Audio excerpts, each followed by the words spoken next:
지난 2주 동안에 항상 말씀 서문에서 여러분과 나눈 그러한 내용을 다시 한번 더 나누기 원합니다. 복음의 핵심이기 때문에 저와 여러분이 이것을 확신하고 이것에 아멘할 수 있는 저와 여러분이 되었으면 좋겠습니다. 저와 여러분의 주님이신 예수님에 관한 내용이죠. 그 예수님은 저와 여러분을 포함한 온 세상을 구원하기 위해 이 땅에 오셨음을 믿으시기를 바랍니다. 그 예수님은 일생, 평생 동안 복음 전파의 사명을 위해서 사셨음을 우리가 믿기 원합니다. 아멘. 그리고 제가 잘 안 들렸어요. 여러분들의 아멘스. 그리고 그 예수님께서는 평생 동안 복음을 전하기 위해 애쓰셨고 결국 십자가에서 자신의 몸을 내주셨습니다. 그리고 예수님께서는 승천하시며 이 복음 전파의 사명을 교회, 저와 여러분, 하나님을 믿는 저와 여러분이 모여서 형성되는 교회, 이곳에 이 사명을 위임하셨다는 것을 기억하기를 원합니다. 이 사명, 복음 전파의 사명을 위임받은 교회, 즉 저와 여러분 땅끝까지 이르러 우리 주님의 증인이 되는 복음 전파자의 삶을 살아야 할 줄 믿습니다. 2주 동안에 우리가 이것을 위해서 교회에서는 봉사와 성림 그리고 선교 즉 전도를 통해서 이루어진다고 이 복음 전파가 저와 여러분이 이 땅 가운데 살면서 이것을 교회를 섬기며 그리고 우리 주변의 이웃들을 섬기며 봉사하며 그들에게 복음을 전파하며 우리가 이 주님이 우리에게 주신 사명을 이루어나갈 수 있다고 말씀을 나눴습니다. 그리고 마지막으로 교육을 통해서 이루어집니다. 여러분 교회에서 과연 무엇을 우리는 교육할까요? 바로 생명의 말씀인 하나님의 말씀을 우리는 교회에서 성도로서 우리는 교육하고 교육받는다는 것을 기억하기를 원합니다. 할렐루야. 이 시간 성도로서 저와 여러분요 성도로서 이 생명의 말씀인 하나님의 말씀을 어떻게 우리가 대해야 할지 교육받아야 할지에 대해서 한번 살펴보면서 은혜를 나누기를 원합니다.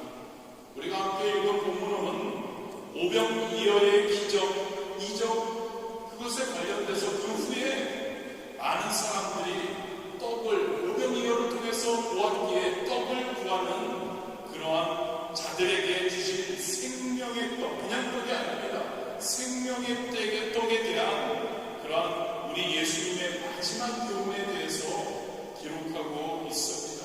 본문 한 절 한 절을 살펴보면서 과연 우리는 하나님께서 예수님께서 우리에게 말씀하시는 생명의 떡, 영생의 떡 그것을 어떠한 마음으로 어떤 자세로 받아들여야 교육받아야 할지에 대해서 한번 살펴보기를 원합니다. 가장 먼저 본문 1절 60절입니다. 제자 중 여럿이 듣고 말하되 이 말씀은 어렵도다 누가 들을 수 있느냐 하는데 바로 전에 이 말씀 전에 언급한 예수님의 말씀이 있습니다. 예수님의 살과 피에 대한 말씀입니다. 이 말씀을 듣고 제자들이 어렵다 이 말씀은 어렵도다라고 말씀하고 있습니다. 이렇게 가능한 거죠. 53절부터 56절에 예수님이 이렇게 말씀하십니다. 예수님의 피와 예수님의 살에 대해서 예수께서 이르시되 내가 진실로 진실로 너희에게 이르노니 인자의 살을 먹지 아니하고 인자의 피를 마시지 아니하면 너희 속에 생명이 없느니라. 내 살을 먹고 내 피를 마시는 자는 영생을 가졌고 마지막 날에 내가 그를 다시 살리리니 내 살은 참된 양식이요 내 피는 참된 음료로다. 내 살을 먹고 내 피를 마시는 자는 내 안에 거하고 나도 그 안에 이 예수님의 살과 피에 대한 말씀을 들은 제자들 이 말씀이 너무 어렵다고 이야기합니다. 이 말은 예수님의 이 말씀이 이해하기도 어렵고 받아들이기도 어렵다는 그러한 내용이죠. 이해하지 못하는 것보다는 여기서 강조하는 것은 내 삶에 예수님의 말씀을 받아들이기가 어렵다는 것에 더 무게를 두고 있습니다. 왜요, 여러분? 예수님께서 너희들, 제자들, 세상 사람들, 성도들 영생을 얻기 위해서는 예수님의 살과 피를 먹고 마시지 않으면 안 된다고 말씀하셨기 때문입니다. 이게 무슨 말일까요, 여러분? 피는 피를 부른다고 합니다. 즉 여러분, 예수님의 살을 먹고 피를 마신다는 것은 우리의 살, 우리의 피도 예수님께 드리지 않으면 안 된다는 것을 전제로 예수님의 말씀하시는 겁니다. 그들 입장에서는 받아들이기 너무 힘들었습니다. 너희들 영생을 얻으려면 나의 살과 피를 먹어야 돼. 그런데 그 전제적으로는 너희도 너희들의 살과 피를 나한테 주어야 된다. 그들은 받아들이기가 싫었습니다. 사실 여러분, 이 사람들이, 이 제자들과 유대인들이 왜 예수님 앞에 나왔나요? 그들은 예수님이 기적을 일으키시는 거죠. 오병이어를 통해서 기적을, 모세와 같이 떡의 기적을 일으키시는 것을 보기 위해서 그들이 얻어먹으러 나온 겁니다. 육신의 평안한 만족을 위해 그들이 예수님께 나온 거죠. 그런데 예수님께서 그들에게 무엇을 요구하십니까? 너의 살, 너의 피. 그들이 이 말씀이 어렵도다. 즉, 슬그머니 알아들었을 겁니다. 그런데 그거를 받아들이기가 싫었던 거죠. 한 발을 슬그머니 뒤로 빼는 겁니다. 혹대로 왔다가 헛구치는 신세가 될까봐 그들은 염려했습니다. 두려워했던 것이죠. 이 내용, 여러분, 그 유대인들 제자들만의 고민이었나요? 그들만의 두려움일까요? 저와 여러분, 많은 사람들이 왜 교회에 나올까요? 여러 이유가 있죠. 그런데 교회에 와서 혹시 평안함을 얻고 안정을 누리고 축복을 누리겠다는 마음만으로 나오지 않나요? 여러분, 우리가 이것을 항상 기억해야 합니다. 하나님의 말씀을 제대로 받아들이기 원한다면 어떤 경우에도 혹을 떼겠다는 마음으로 나와서는 안 됩니다. 어떤 생명의 말씀, 하나님의 말씀이죠. 어떤 위대한 설교를 듣고 받더라도 그 사람은 하나님의 말씀을 자신의 것으로 삼을 수 없습니다. 왜냐하면 여러분, 하나님의 말씀은 우리에게 평안과 안정만을 주려고 하는 것 아닙니다. 우리의 혹을 떼어내려는 것만 하는 것 아닙니다. 있죠, 그런 것도. 그런데 하나님의 말씀은 근본적으로 우리의 생각과 가치관과 목적과 인격을 새롭게 바꾸려는 것에 있다는 것을 우리가 꼭 기억하기를 원합니다. 할렐루야. 하나님의 말씀은 우리에게 안정을 주고 축복을 주는 것 맞습니다만 근본적으로는 하나님의 말씀은 우리의 생각을 바꾸기 원하십니다. 아멘. 우리의 가치관을 바꾸시기를 원하셔요. 우리의 목적, 삶의 목적을 바꾸기를 원하시는 겁니다. 하나님의 말씀은 우리의 인격 전체를 바꾸기를 원하시는 거죠. 완전히 우리를 새롭게 변화시키기를 원하시는 겁니다. 하나님의 말씀은 우리에게 단순히 복을 주거나 평안을 주는 차원에 머무는 것이 아닙니다. 하나님의 말씀은 여러분 꼭 마음에 새기시기 바랍니다. 우리 인생 전체를 고치시고 바꾸는데 목적이 있다는 것을 우리가 항상 마음에 두었으면 좋겠습니다. 그렇죠, 여러분. 얼마나 많은 분들이 하나님의 말씀을 통해서 치유받았습니까? 그리고 새 사람으로 거듭났습니까? 그리고 거룩하게 하나님의 의를 위해서 살아갔습니다. 우리의 믿음의 선조들. 그리고 지금도 여러분 곳곳에서 이러한 역사가 일어나고 있죠. 하나님의 말씀을 통해 사람이 완전히 바뀌고 하나님의 역사를 이루어가는 것, 그리고 앞으로도 이러한 역사는 영원히 우리 주님께서 다시 오셔서 우리가 그 주님을 따라 주님과 함께 저 천국에 갈 때까지 그러한 역사는 영원히 계속될 것입니다. 여러분, 하나님의 말씀은 우리의 인생 전체를 고치고 치유하는 것이지 우리의 귀만 즐겁게 하는 것이 아니라는 겁니다. 할렐루야. 하나님의 말씀은 우리에게 강렬한 도전을 주신다는 것을 기억하기를 원합니다. 우리에게 격렬한 반전을 원하시는 것이 바로 하나님의 말씀입니다. 예수님께 나왔던 한 부자 청년 여러분이 잘 아시죠? 그는 예수님의 말씀을 듣기 위해서 나왔습니다. 결과는요, 근심하며 돌아갔다고 성경은 이야기하죠. 마태복음 19장 22절입니다. 그 청년이 재물이 많음으로 이 말씀을 듣고 근심하며 가니라. 왜 그랬을까요, 여러분? 이 청년은 자기의 인생 전체를 바꾸려는 생각이 없었습니다. 예수님께 내가 이렇게 잘했으니까 예수님 칭찬해 주세요. 예수님 축복해 주세요. 그것만 기대하고 나왔기 때문이죠. 예수님의 말씀을 듣고 그래, 내가 변해야지, 나의 인생을 바꾸어야지 하는 생각이 그에게는 전혀 없었기 때문입니다. 히브리서 4장 12절에 우리가 잘 아는 말씀입니다. 하나님의 말씀은 살아있고 운동력이 있다. 하나님의 말씀은 살아있고 운동력이 있어 좌우의 날선 어떤 것보다 예리하여 혼과 영과 및 관절과 골수를 찔러 쪼개기까지 하며 또 마음의 생각과 뜻을 감찰하나니. 믿으십니까요? 하나님의 말씀은 살아있고 하나님의 말씀은 운동력이 있습니다. 그러나 자신을 바꾸지 않겠다는 사람에게는 어떠한 이 하나님의 말씀도 변화가 임하지 않을 수 있다는 것을 기억하기를 원합니다. 어떤 하나님의 말씀도 자신을 바꾸지 않으려고 하면 뿌리를 내릴 수 없다는 거죠. 저와 여러분, 성도이죠.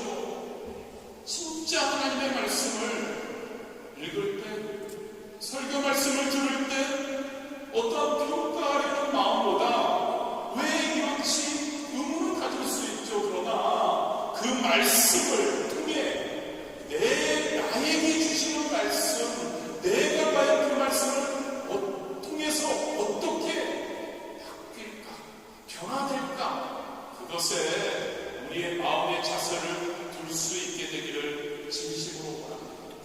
하나님의 말씀을 대할 때요, 에스겔서 26장 26절 27절입니다. 또 새 영을 너희 속에 두고 새 마음을 너희에게 주되 너희 육신에서 굳은 마음을 제하고 부드러운 마음을 줄 것이며 또 내 신을 너희 속에 두어 너희로 내 규례를 행하게 하리니 너희가 내 규례를 지켜 행할지라. 하나님의 말씀을 통해서 우리에게 새 영을 주시고 새 마음을 주십니다. 성령님으로 우리 함께 하십니다. 우리 그 성령님을 의지하며 하나님의 말씀대로 순종하는 거죠. 어떻게 하나님이 우리가 어떻게 바뀌었으면 하는 것 안으로 바뀌려고 우리가 마음을 갖고 하나님의 말씀을 대하는 저와 여러분이 되기를 진심으로 원합니다. 두 번째로 우리가 어떠한 마음이어야 할까요? 하나님의 말씀을 진짜 은혜롭게 바꾸겠다는 그런 마음. 61절이죠. 예수께서 스스로 제자들이 이 말씀이 되어 수고거리는 줄 아시고 가라사대 이 말이 너에게 걸림이 되느냐? 이 말이 너에게 걸림이 되느냐라고 물어보십니다. 이 말씀을 통해서 우리는 굉장히 중요한 사실을 발견할 수 있습니다. 생명이 되고 우리에게 은혜가 되고 우리의 길이 되는 그러한 예수님의 말씀일지라도 저와 여러분에게, 사람들에게는 얼마든지 걸림이 될 수 있다는 거 굉장히 중요한 내용입니다. 어떤 말씀, 하나님의 말씀도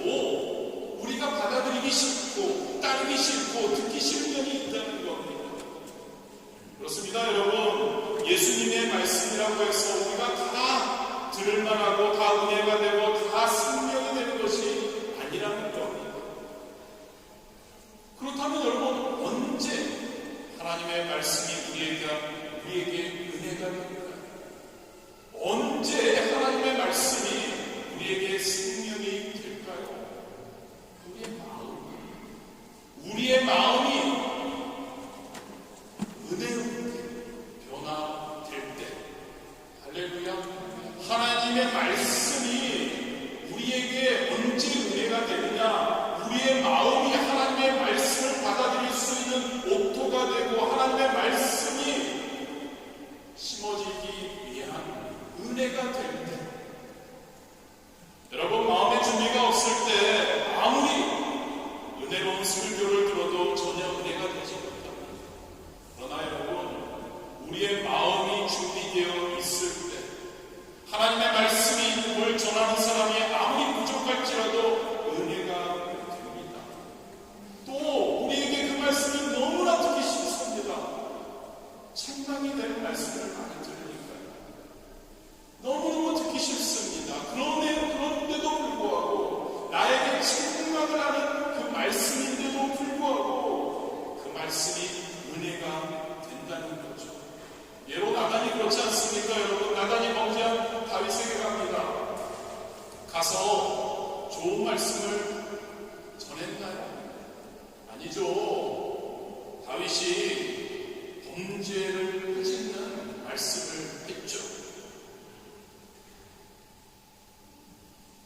다윗도 죄지었으니까 이제 하나님으로부터 어마어마한 화가 미칠 것이라고 설교했던 거죠.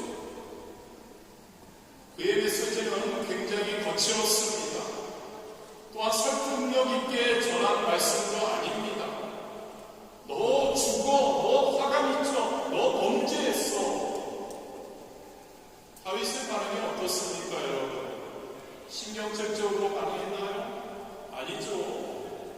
다윗은 그 자리에서 은혜를 받습니다. 그리고 회개합니다. 사무엘하 12장 13절, 다윗이 나단에게 이르되 내가 야훼께 죄를 범하였노라. 니느웨 성 사람들은 어떤가요, 여러분? 니느웨 성 사람들은 이방인들이었습니다. 요나의 그 진짜 성이 없는 요나는 어떻습니까? 니느웨 사람들이 다 멸망했으면 좋겠다고 도망가다가 하나님으로부터 두드려맞고 별 수 없이 와서 3일 길을 하고 다니면서 그냥 성의 없이 너희들 멸망할 거야, 빨리 회개해라고 했습니다.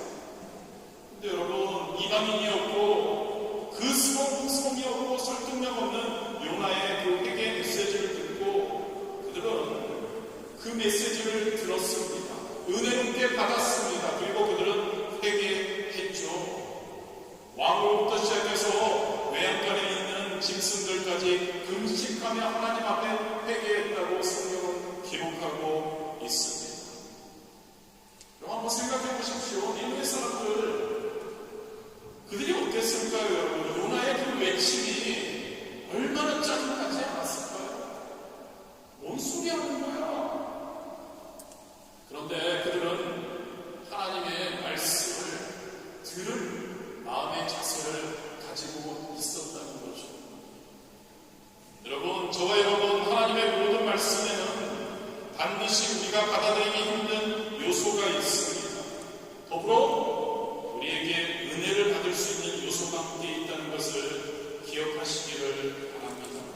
은혜를 받을 수 있는 말씀이 따로 있고 걸림이 되는 말씀이 따로 있는 것이 아니라 같은 말씀 가운데 항상 같이 있습니다. 그리고 은혜는 은혜롭게 그 말씀을 받아들일 때, 하나님의 말씀을 아멘으로 받아들일 때, 하나님의 이 말씀이 나의 말씀이라고 받아들일 때, 그때 은혜가 임하는 줄 믿으시기를 바랍니다. 하나님의 말씀을 대하실 때 여러분, 매일 말씀을 묵상을 통해서, 그리고 주일, 그리고 여러 예배 말씀 설교를 통해서 여러분들이 또 다른 여러 가지를 하나님의 말씀을 대할 때 여러분들의 마음을 활짝하십시오. 이 말씀은 나에게 주시는 하나님의 말씀이다라는 말씀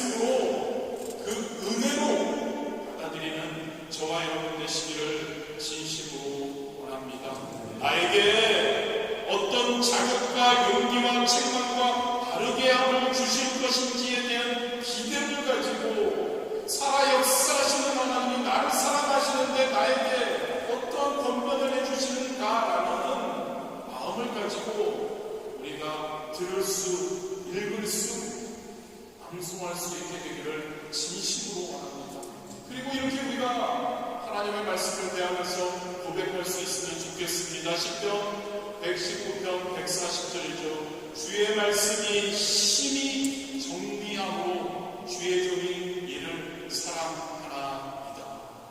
하나님의 말씀이 진짜 예리하고 나에게 진짜 필요한 말씀이네요. 하나님, 진짜 하나님, 나 이 말씀, 이 말씀을 주신 하나님, 당신을 사랑합니다. 할렐루야.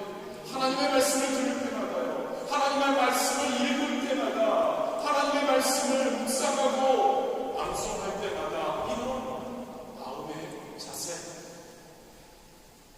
가질 수 있게 되기를 원합니다. 마지막으로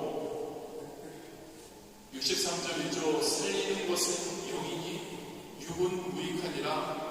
내가 너에게 이른 말이 영이요 생명이라. 예수님의 말씀이 바로 우리를 살리는 말씀인 줄 믿으시기를 바랍니다. 예수님의 말씀이 영생의 말씀이라고 우리에게 선포하고 있습니다. 63절에 보면 예수님께서 3단 문법으로 말씀하고 있음을 우리는 보게 됩니다. 살리는 것은 영이니 라고 말씀하죠. 살리는 것 영. 그리고 내가 너희에게 이른 날, 즉 예수님의 말씀이 영이라고 말씀합니다. 즉 여러분, 3단 문법으로 보면 살리는 것, 즉 생명은 예수님의 말씀입니다. 예수님의 말씀이 생명이다라는 이야기이죠. 예수님의 말씀이, 생명의 말씀이, 영의 양식이 우리를 살린다라는 그러한 내용입니다. 또한 이야기하죠. 육은 무익하다고 이야기를 합니다. 육신의 유익을 주는 것, 육의 것이 무익하다는 이야기이죠. 여러분, 이 주님의 말씀은 육은 무익하다. 이것은 여러분, 우리의 생각과는 완전히 다릅니다. 여러분 중에 물질이 무익하다고 생각하는 분 계십니까? 하나님을 열심히, 진짜 여러분, 하나님을 오랫동안 믿어온 분들은 과하면 안 좋다는 건 알겠지만 물질이 육의 것이 안 좋지 않잖아요. 그런데 육의 것이 무익하다고 말씀하고 있죠. 왜 그럴까요, 여러분? 이것은 여러분, 아무리 좋은 물질, 어떠한 육신적인 것들이라 해도 중요한 게 무엇인지 아십니까? 사람을 살리는 것은 못하기 때문이라는 거죠. 호세아 4장 7절에 이렇게 기록하죠. 저희는 번성할수록 내게 범죄하니 내가 저희의 영혼을 변하여 육이 되게 하리라. 육의 것이 넘칠수록, 육의 것이 과해질수록 그것을 통해서 인간은 더 탐욕에 빠지게 되고 더 범죄하게 되고 죽어가게 된다는 이야기이죠. 오늘날 우리의 주변 한번 살펴보았으면 좋겠습니다. 사실 그렇죠. 돈 없는 가난한 사람들보다 돈 있는, 돈 많은 사람들이 훨씬 사회적으로 더 크고 나쁜 죄를, 범죄를 행하는 것을 우리는 매스컴을 통해서 많이 듣게 됩니다. 돈이 적당하게 있으면 구제할 수 있고 하나님의 나라를 위해서 쓸 수 있고, 그러나 돈 자체가, 돈을 더 소유하기 위해서 많은 사람들이 죄를 행합니다. 그 돈 많은 것을 또한 유지하기 위해서 또 죄를 짓죠. 그리고 그것을 또 쓰는 과정에서 범죄함을 우리는 알게 됩니다. 그런데 여러분, 하나님의 말씀은 어떤가요? 어떠한 어떠한 죄인도 하나님의 말씀을 제대로 받기만 하면 거룩한 자가 됨을 믿습니다. 하나님의 말씀을 제대로만 받아들이면 어떠한 죄인도 의인이 된다는 거죠. 어떤 불의한 자들도 거룩하게 변하게 됨을 믿으시기를 바랍니다. 하나님의 말씀을 제대로 받아들이면 성품이 변하고 생각이 변하고 사람이 변하게 된다는 이야기이죠. 그렇습니다, 여러분. 애굽에서 종살이하던 백성에 불과했던 이스라엘은 어떻습니까? 그들이 세상에서 그러한 종의 생활을 하던 그러한 이스라엘 백성들이 어떻게 성민으로서 거룩한 하나님의 백성으로 바뀌게 되었나요? 광야에서의 40년 동안을 통해서 그들은 굉장히 많이 변하게 되었죠. 왜? 어떻게요? 지도자였던 모세가 어떤 마술을 부렸나요? 아니죠. 그 40년간의 광야에서 생활을 동안 하나님의 말씀이 그들 가운데 항상 임해 있었기 때문이죠. 모세가 그들에게 전해준 것이 무엇이었나요? 하나님의 말씀을 그들에게 전해주기를 원했습니다. 이스라엘 백성이 죽어도 떠나서는 안 될 것으로 전해준 것이 바로 모세가 하나님의 말씀이었다는 이야기이죠. 신명기 8장 3절입니다. 너를 낮추시며 너로 줄이게 하시며 또 너도 알지 못하며 내 열조도 알지 못하는 만나를 내게 먹이신 것은 사람이 떡으로만 사는 것이 아니요 야훼에게서 나오는 모든 말씀으로 사는 줄을 너로 알게 하려 하심이라. 만나도 아니라는 겁니다. 물질적인 것이 아니라는 겁니다. 하나님의 말씀을 통해 우리가 살고 우리가 변화되고 우리가 승리하게 된다는 것을 이야기하고 있죠. 가나안에 입성했습니다. 그리고 그 후에 또 죄를 짓죠. 하나님을 멀리하죠. 하나님의 말씀을 이스라엘 백성들은 멀리합니다. 나라가 망해갑니다. 그때마다 해성같이 하나님이 나타나게 하시는 이스라엘의 구원자들, 선지자들, 그들이 무엇을 가지고 그들에게 나타나 이스라엘 백성들을 구했나요? 어떠한 마술이나 신기한 힘이 아닙니다. 바로 하나님의 말씀을 가지고 그들은 이스라엘 백성들에게 갖고 이스라엘 백성들에게 하나님의 말씀을 선포했고 그 말씀에 순종할 때 이스라엘 백성들이 다시 회복되는 역사가 있었다는 것을 기억하기를 원합니다. 여러분, 하나님의 말씀은 죽어가는 영혼을 살린다는 것을 믿으시기를 바랍니다. 하나님의 말씀은 타락해가는 민족을 나라를 살림을 기억하기를 원합니다. 하나님의 말씀은 잠자는 영혼을 다시 한번 깨우고 각성시킨다는 것을 기억하기를 원합니다. 하나님의 말씀은 혹시 저와 여러분의 무딘 영혼, 반짝반짝 빛나는 영성의 소유자로 갖고 놓는다는 것을 기억하기를 진심으로 원합니다. 서두에서도 말씀드렸습니다. 이태원의 참사 여러 가지 이유가 있습니다. 그런데 여러분, 성도인 저와 여러분은 더 하나를 더 생각해 보았으면 합니다. 왜 그런 일이 일어났습니까? 저와 여러분 깨어 기도하지 못하고 저와 여러분 주변에 있는 이들에게 그것이 할로윈 같은 그런 것, 그것만이 아니죠. 너무나 많은 세상에서는 당연시 여기고 세상에는 유행으로 이야기하는 모든 아는 것들, 그러한 것들이 하나님의 말씀을 기준으로 해서 그것이 아니라는 것을 우리가 선포하고 그들에게 더 전하지 못하고 해서 아닐지, 우리의 영혼이, 우리의 영성이 과연 얼마나 깨어있는지, 얼마나 무디지 않고 반응하고 있는지 한번 우리가 진짜 생각하기를 원합니다.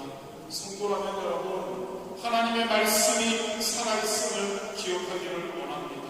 성도라면 여러분, 하나님의 말씀을 기준으로 해서 우리 주변의 모든 사회의 현상과 유행을 예민하게 바라보며 대처할 수 있어야 할 줄 믿습니다. 어떠한 여러분 기근보다 더 무섭고 두려운 것이 바로 하나님의 말씀을 소홀히 하고 하나님의 말씀에 대한 기근이라는 것을 우리가 진짜 느꼈으면 합니다. 하나님의 말씀의 기근에 대해서 우리가 공포를 느껴야 한다고요. 그리고 그것을요, 그 하나님의 말씀에 대해서요, 그 말씀을 사랑하고 그 말씀을 어떻게든 더 많이 더 잘 이해하고 그 말씀을 삶 가운데 적용할 수 있을까? 하나님의 말씀에 대한 사모함으로 우리가 변화되기를 진심으로 원합니다. 아모스 8장 11절은 이렇게 기록합니다. 주 야훼께서 가라사대 보라 날이 이를지라 내가 기근을 땅에 보내리니 양식이 없어 주림이 아니며 물이 없어 가람이 아니요 야훼의 말씀을 듣지 못한 기갈이라. 마지막 때가 갈수록 하나님의 말씀을 우리가 사모하고 하나님의 말씀에 대해서 민감하고 세상의 사회 현상 바라보면서 우리가 민감하게 대처하지 못하기도 합니다. 워낙 많은 유혹과 워낙 세상은 그것이 옳다고 하니까 우리도 세상 가운데 사니까 그것에 휩쓸려서. 그런데 여러분, 저와 여러분 하나님의 말씀으로 세워질 수 있게 되기를 주님의 이름으로 축복합니다. 하나님의 말씀으로 세워져서 하나님의 말씀이 아니라고 하면 세상이 누가 무엇이라고 해도 아니라는 것을, 할렐루야. 여러분, 파리에서 뉴스를 보니까 오늘 할로윈으로 파리에서 더 많은 그런 여러 가지 행사가 있다고 합니다. 민감한 우리가 되었으면 좋겠습니다. 죄가 있는 곳, 아니라고 하는 곳 우리가 갈 필요 없지 않을까요? 하나님 앞에서 거룩한 삶으로 하나님만 바라보고 나가는데도 우리의 시간과 우리의 힘과 능력이 부족한데 그러한 것을 멀리하시는 저와 여러분 되시기를 진심으로 원합니다. 말씀 마무리합니다. 오늘 보면 예수님께서는 제자들이 하나님의 그 예수님의 그 말씀, 살과 피에 대한 말씀, 그것에 대해서 수군거림을 하셨습니다. 그 하나님의 말씀이 제자들에게까지도 걸림이 되는 것도 아셨죠. 믿지 않는 사람들이 예수님의 말씀을 듣는 우리 중에 많이 섞여 있다는 것도 알았습니다. 하물며 당신은 팔자가 누구인지 조차도 다 알고 있었죠. 여러분, 세상 사람들은 어떻습니까? 세상의 지식에 대해서는 많이 압니다. 과학이라는 지식, 철학적인 지식, 그들은 또 우리에게 많은 말을 해줍니다. 그런데 여러분, 그들의 그 지식적인 말, 세상적인 말이 과연 우리에게 얼마나 도움이 되나요? 그러한 것들이 우리에게 도리어 마음의 상처가 되기도 합니다. 왜 그럴까요, 여러분? 세상 지식에 대해서 그들이 많이 알고는 있지만 우리 삶, 저와 여러분에 대해서는 잘 모르기 때문이죠. 저와 여러분이 어떠한 품고 있는 생각, 저와 여러분이 그 상황 가운데 필요한 말, 저와 여러분이 절박한 처지, 이런 것들을 모르기 때문이죠. 인간이기에 그렇습니다, 여러분. 인간이기에 누군가를 어떠한 상황을 잘 안다고 생각하지만 제대로 모르는 거죠. 진짜 가깝다면 아내의 생각을 남편이 모를 수 있고 남편의 생각을 아내가 모를 수도 있습니다. 진짜 사랑한다는 자식의 생각을 부모들이 모를 수 있고 부모의 생각을 자식이 모를 수 있습니다. 그런 상태에서, 서로 모르는 상태에서 아무리 좋은 말을 해도 되지 않을 수도 없죠. 그런데 예수님은 어떠십니까? 좀 전에도 말씀드렸죠. 예수님은 모든 것을 알고 계셨어요. 예수님은 모든 것을 아시는 줄 믿습니다. 우리의 마음에 지금 어떠한 상태인지, 우리가 지금 어떤 생각을 하고 있는지 모든 것을 아시죠. 그것을 아시기에 우리에게 성령님을 보내주셔서 우리를 도와주시고 또 이거 하나님의 말씀을 우리에게 주셨죠. 우리를 너무나 잘 아시는 하나님께서 우리에게 이 말씀을 주셨다는 거죠.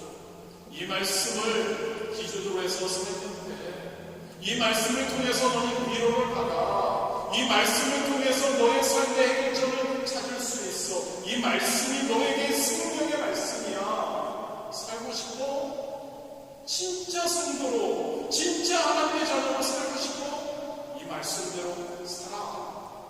할렐루야. 하나님의 말씀을 주셨다는 거죠. 성경을 우리에게 주셨다는 거죠. 여러분, 하나님의 말씀을 사모하시기 바랍니다. 하나님의 말씀대로 살려고 한번 몸부림쳐 보십시오. 한번 사는 인생, 그죠 여러분? 제대로 한번 살아봐야죠. 성도가 어떤 삶을 살아야 제대로 사는 삶인가요? 하나님의 말씀